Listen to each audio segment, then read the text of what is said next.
ఆడవాళ్ళకైతే స్వతంత్రం రాలేదండి.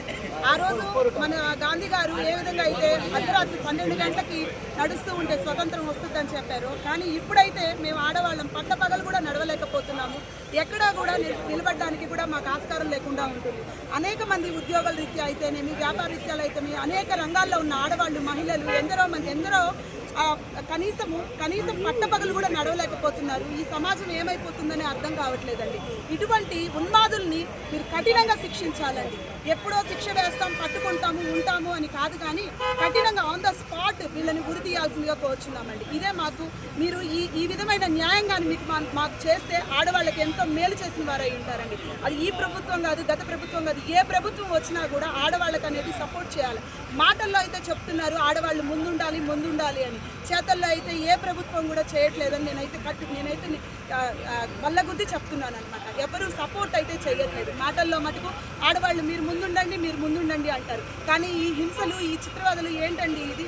మొన్న చూస్తే నిర్భయ కేసు, ఇప్పుడు చూస్తే ఈమె ఏంటి ఇది? ఎప్పుడు ప్రతి ఇయర్లీ వన్స్ ఏదో ఒకటి జరుగుతూనే ఉంది. మాకైతే రక్షణ అయితే లేదు. నేను విద్యార్థి సంఘాల్లో ఉన్నప్పటి నుంచి కూడా, అంటే నాకు తెలిసి 16 సంవత్సరాల నుంచి నా విద్యార్థి సంఘాల నుంచి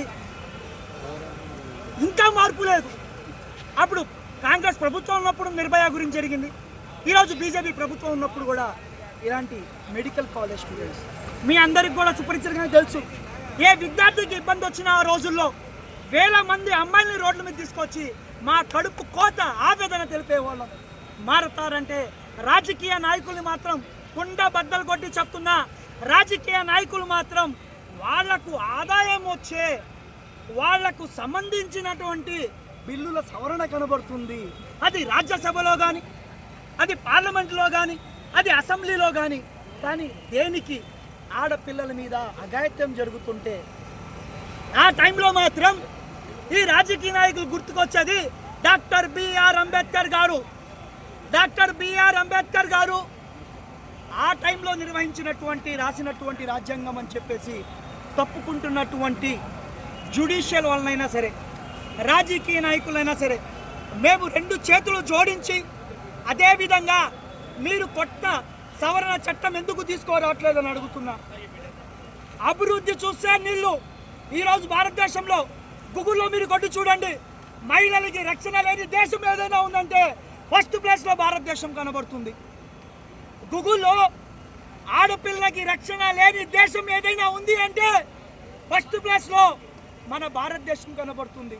ఇది బాధగా ఉంది ఒక యువకుడుగా నేను చెప్పుకోవడం.